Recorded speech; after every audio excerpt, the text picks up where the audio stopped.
주님, 이 새벽 우리의 마음을 엽니다. 우리가 고난주간을 지내며 우리의 상한 심령을 주님께 드립니다. 오 하나님, 아버지의 크신 선하심을 따라 우리에게 사랑을 베풀어 주시고 풍성한 사랑하심을 따라 우리의 죄를 제거하여 주소서. 생각지도 못한 어려움이 우리 앞에 있습니다.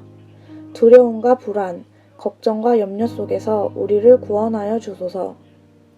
주님의 말할 수 없는 사랑으로 우리가 지은 죄에서 자유케 하시고 우리가 받아 마땅한 징벌로부터 구해 주소서.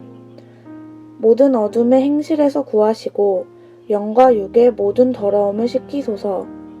그리하여 때가 이룰 때 정결한 마음과 생각으로 오직 한 분이신 참되신 하나님을 따르게 하소서. 이 땅의 모든 이들의 아픔을 외면치 않게 하시고 우리가 함께 기도할 때 주의 위로와 평안이 우리의 참된 소망이 되게 하소서. 이 고난주간을 통해 이 땅의 교회와 모든 주의 백성들이 겸손히 주 앞에 엎드리게 하여 주시고 마침내 거룩한 이 여정을 지나 부활의 소망으로 우리를 인도하여 주소서.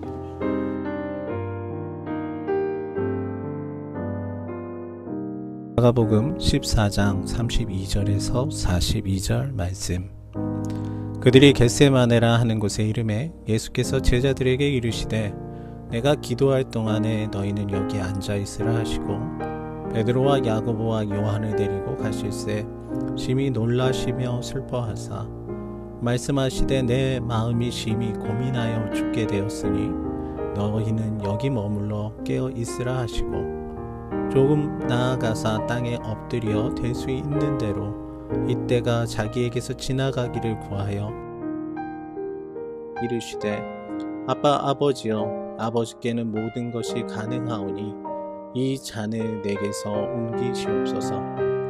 그러나 나의 원대로 마시옵고 아버지의 원대로 하옵소서 하시고 돌아오사 제자들이 자는 것을 보시고 베드로에게 말씀하시되 시몬아 자느냐 내가 1시간도 깨어 있을 수 없더냐 시험에 들지 않게 깨어 있어 기도하라. 마음에는 원이로되 육신이 약하도다 하시고 다시 나아가 동일한 말씀으로 기도하시고 다시 오사 보신즉 그들이 자니 이는 그들의 눈에 심히 피곤함이라. 그들이 예수께 무엇으로 대답할 줄을 알지 못하더라. 세 번째 오사 그들에게 이르시되 이제는 자고 쉬라. 그만 되었다. 때가 왔도다. 보라 인자가 죄인의 손에 팔리느니라. 일어나라 함께 가자. 보라 나를 파는 자가 가까이 왔느니라. 아멘.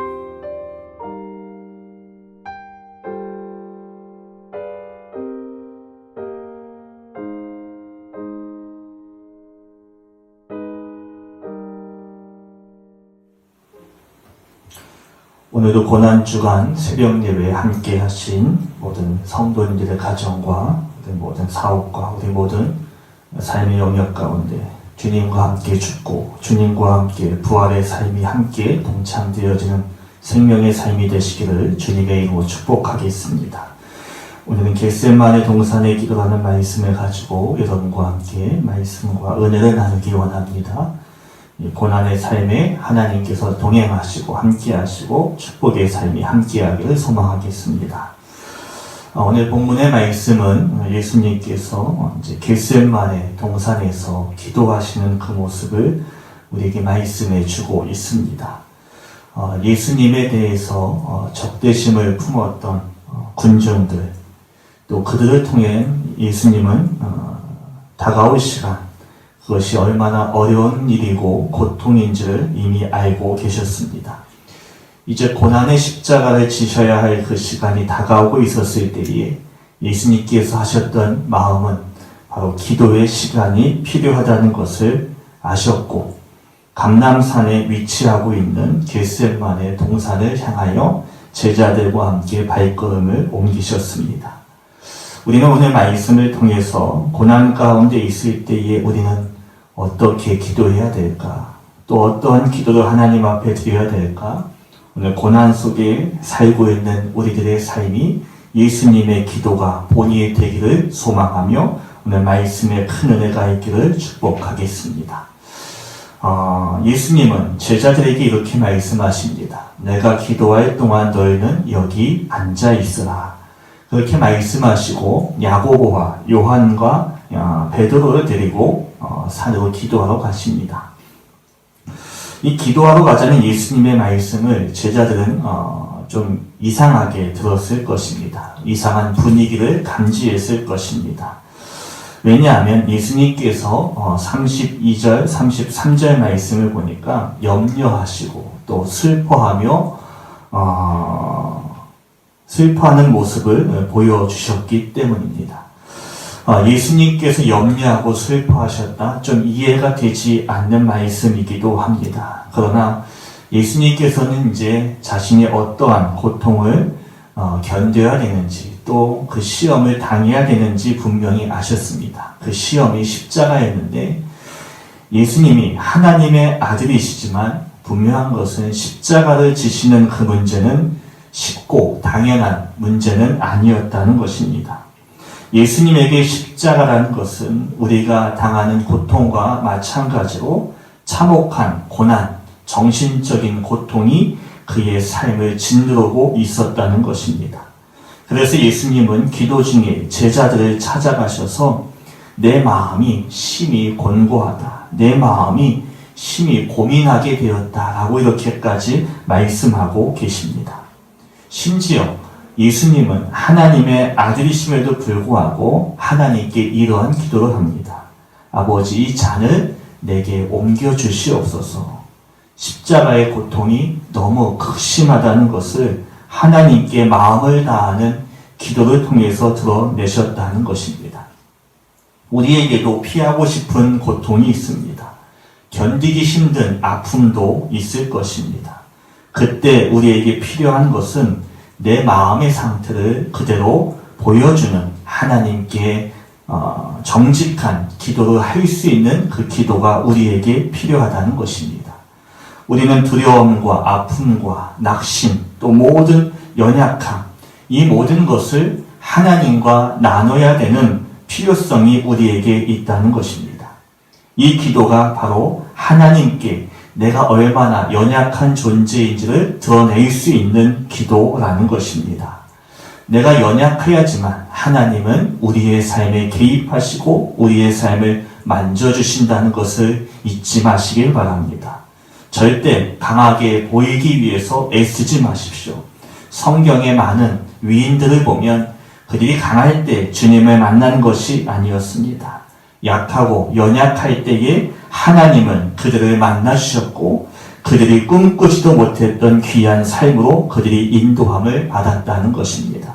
그렇기 때문에 우리가 연약하다는 것, 지금 고통 가운데 있다는 것을 부끄러워하지 마시고 오히려 내 마음을, 내 아픔을 주님 앞에 다 보여드리시기 바랍니다. 그것이 바로 하나님을 만나는 삶이 되어지고 그 만남의 삶이 되어질 때에 진실한 고백을 통해서 나아가는 성도가 되어질 때에 하나님은 응답하시고 위로하시고 격려하시고 이겨낼 수 있는 힘을 주신다는 것입니다.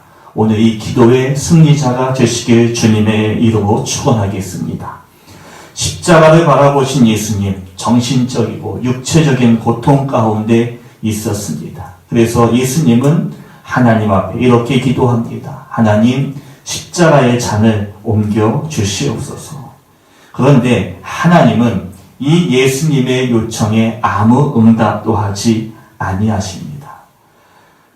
하나님의 침묵하시자 예수님은 그제서야 이러한 마음을 먹습니다. 그래, 어떤 결정이든지 내 뜻이 아니라 하나님의 뜻이 이루어지도록 기도해야 되겠다.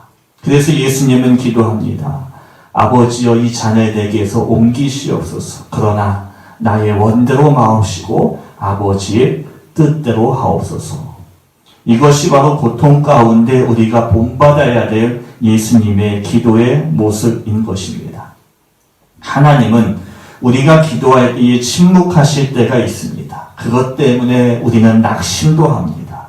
때로는 하나님의 존재를 의심하기도 합니다. 하지만 예수님은 자기의 뜻이 받아들이지 않는 그 상황 가운데 자기의 기도를 고집한 것이 아니라 자기의 뜻을 계속해서 고백한 것이 아니라 자기의 뜻을 내려놓고 하나님의 뜻에 순종할 수 있는 힘을 달라고 구하였던 것입니다.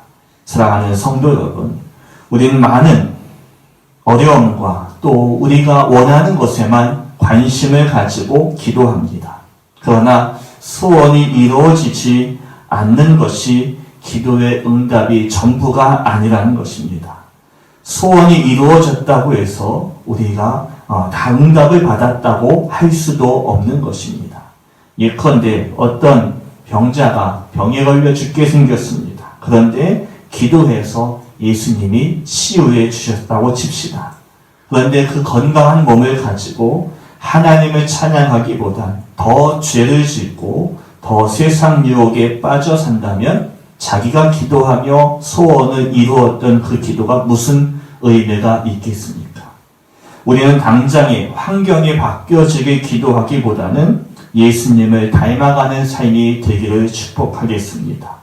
하나님은 십자가의 잔을 옮겨달라는 예수님의 기도에 침묵하셨지만 예수님은 십자가를 지게 하셨습니다. 예수님의 십자가의 죽음, 그러나 예수님은 부활이라는 놀라운 세상이 알 수도 없고 세상이 줄 수도 없는 기쁨의 삶으로 예수님의 그 기도에 응답하셨다는 것을 우리는 분명히 기억해야 합니다. 우리가 하나님의 뜻대로 기도하면 하나님은 우리가 구하는 것보다 더 큰 은혜로 채워주시는 분이십니다. 사랑하는 성도 여러분, 고난 가운데 어떤 기도를 드려야 할까요?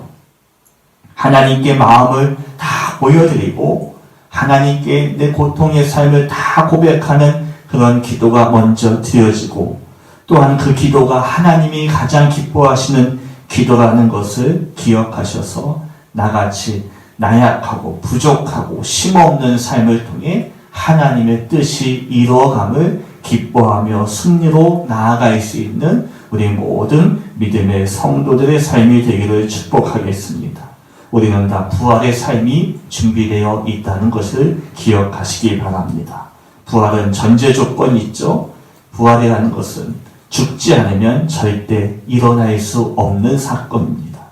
고난이 이 시간이 우리의 삶을 짓누른다 할지라도 예수님과 함께 죽고 부활의 아침에 주님과 함께 부활하여서 새로운 삶으로 하나님께 영광을 돌리는 예수님을 닮아가는 믿음의 성도들의 삶이 다 되시기를 주님의 이름으로 축복하겠습니다. 기도하시겠습니다. 사랑의 하나님 감사합니다. 우리에게 이 고난과 아픔은 하나님께서 계획하시고 뜻하신 것이 있기에 주어진 것이었습니다. 예수님의 십자가의 고통도 하나님의 뜻이 그 안에 있었기 때문에 예수님께 주어진 것입니다. 예수님은 그 고통 속에서 이 잔을 피해달라고 기도했지만 하나님과 마음이 통하는 삶을 통해서 금방 기도가 바뀌어집니다. 아버지의 뜻을 내게 이루어 주시옵소서. 오늘 고난 가운데 있는 모든 성도들 있지만 주님의 부활을 꿈꾸며 어떤 어려움 속에서도 기쁨과 감사로 하나님 앞에 영광 돌릴 수 있는 주님의 힘을 의지하며 이 험한 세상에서 넉넉히 승리하며 살아갈 수 있는 축복의 성도들의 삶이 되게 하여 주시옵소서. 고난과 아픔 주신 주님, 그것을 통해 부활의 삶을 허락하신 주님의 은혜에 감사드리며 모든 말씀 예수님의 이름으로 기도하옵나이다. 아멘. 말씀에 의지하여 기도하겠습니다. 첫 번째, 코로나19 사태를 이길 수 있도록 우리나라와 우리 국민 그리고 애쓰시고 힘쓰시는 모든 사람들을 위하여 이 시간 함께 기도드리겠습니다.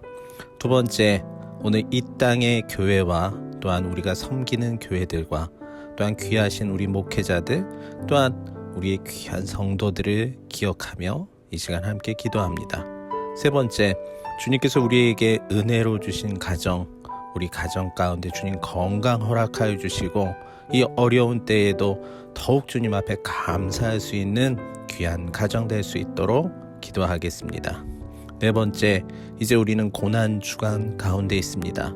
비록 우리의 몸은 교회와 주님과 멀어졌지만 오늘 우리의 마음과 우리의 전심은 더욱 주님 앞에 나아가 주님과 가까워지고 주님을 만날 수 있는 더욱 귀한 은혜의 때가 되도록 우리 함께 기도드리겠습니다.